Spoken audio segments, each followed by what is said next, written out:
इतना पढ़ा मैंने, कहीं से कुछ पता चल जाएगा, इतने लोगों के पास गया, इतने लोगों से मिला, इतना भटका, कहीं से कोई बता सकेगा। लेकिन फिर धीरे धीरे पता चला कि कोई दूसरा शायद बता भी नहीं। एक बात पक्की मेरे मन में हो गई कि विश्वास नहीं करूंगा, जान लूंगा तो जान लूंगा, नहीं जानूंगा तो अज्ञानी रहूंगा, विश्वास करूंगा। और इसने तो कुछ ऐसी हालत में पहुंचा दिया था कुछ दिन के घर के लोग समझते थे मैं पागल हो गया, क्योंकि ऐसी छोटी छोटी चीजों पर भी मुझे शक होने लगा कि जैसे मेरे पिता हैं, तो मैं उनसे पूछने लगा कि तो मैं कैसे मानूं कि आप मेरे पिता, मुझे क्या पक्का है और क्यों मानूं।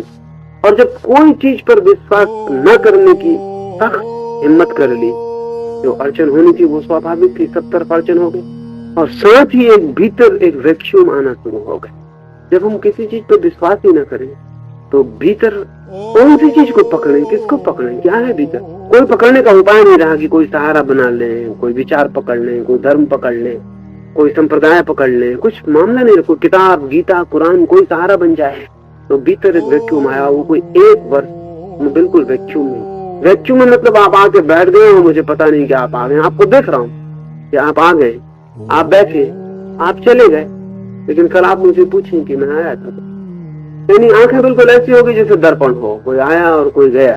और 1 वर्ष तक शायद मैं ज्यादातर पढ़ा ही रहा था भी नहीं, क्योंकि ऐसा जब कोई भी विश्वास में रहा तो ये भी होने लगा। घर के लोग कहते कि खाना खा लो, तुम्हें खाया तो ठीक, नहीं खाया तो खाना खाने से किसको क्या मिल गया। कहते कि उम्र कम हो जाएगी, शरीर कमजोर हो जाएगा, मर जाओगे, बीमार पड़ जाओगे। तो मैं उनसे पूछता कि आपको पक्का भरोसा कि आप खाना खाते रहेंगे तो मरेंगे नहीं? अगर ऐसा हो तो मैं चल के खाना खा, आप मुझे ऐसा बता दें कि जो लोग खाना खाते रहे वो नहीं मरे, तो मैं भी खाना खा ले।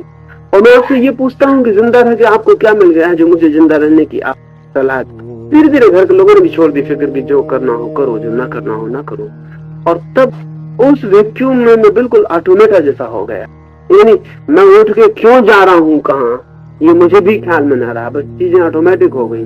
प्यास लगी है तो जाके पानी पी लिया, भूख लगी तो जाके चौकी में बैठ गया, नहीं लगी तो 2 दिन गुजर गए, 4 दिन गुजर, स्नान करने गया हूँ तो घंटों गुजर गए, दिन गुजर गए, स्नान ही करता। सर के लोगों ने समझा कि पागल हो।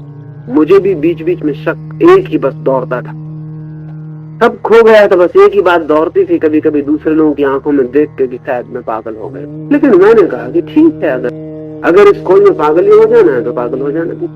वो शून्य जितना बढ़ता चला गया, 2 या 3 बार में कोई कई दिनों तक कोमा में चला गया, बिल्कुल 2-4 दिन बेहोश ही पड़ा, 1 वर्ष। लेकिन मैंने उससे भागने की कोशिश, क्योंकि मैंने सब मान ये लिया था कि जो भी हो मैं जानना ही चाहता हूँ, या मर जाऊं या जान। 1 वर्ष तक निरंतर इस शून्य में गुजरते गुजरते एक दिन आधी रात मैं एकदम से उठ पड़ा हूँ और कोई 3 दिन से बेहोश था, और जैसे कोई एक्सप्लोजन हो गया, कोई चीज एकदम से फूट गई, कोई बंद द्वार खुल गया, कोई दिया एकदम से जल जाए और अंधेरे में चीजें दिखाई पड़ने लगी। वो हुआ। उस होने के बाद सब बदल गया। उस होने के बाद मैं एकदम नॉर्मल हो, एकदम चुपचाप सीधा नॉर्मल हो। उस दिन के बाद कोई अविश्वास न रहा, कोई विश्वास भी न रहा, दोनों ही चले गए और एक सीधी दृष्टि हो गई। अब मेरे पास कोई पक्का नहीं है मुझे ख्याल की क्या कहूंगा। आप कोई बात पूछ लेते तो मुझे दिखाई पड़ने लगता है, और जो मुझे दिखाई पड़ता वास्तव है उसमें मुझे भी पता नहीं कि शब्द के बाद दूसरा शब्द क्या आएगा और इसके बाद क्या कहूंगा, ये मुझे कुछ पता नहीं। और जब कोई नहीं तब मैं बिल्कुल खाली। जब कोई आ गया है तो सोच विचार खत्म ही हो गया, यानी बस जब बोल रहा हूँ तभी विचार, नहीं बोल रहा हूँ तब बिल्कुल। लेकिन इतनी अद्भुत शांति और ऐसे आनंद का अनुभव हुआ कि मैंने ईश्वर का अर्थ ही यही कर लिया और जीने का एक बिल्कुल ही नया। खाना भी खा रहा हूँ तो ऐसा नहीं है कि खाना मुझे कोई छोटा आनंद है, उतनी आनंद है जितना परमात्मा का, तो फर्क नहीं। आपसे बात कर रहा हूँ तो आनंद मुझे उतना ही है जितना परमात्मा से बात करूं, उसमें मुझे फर्क नहीं।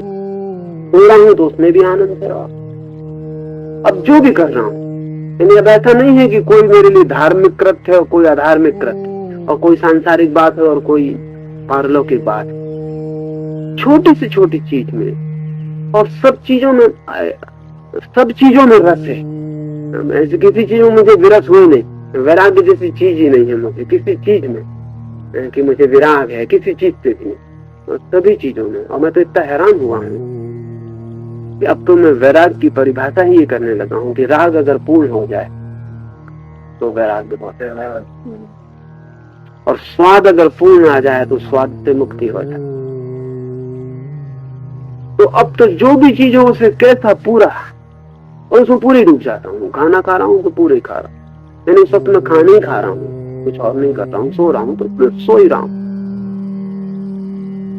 कल की कोई बात करता है तो मुझे कल का ख्याल आता है, नहीं तो कल जब आएगा जब उससे देखें, अभी जो है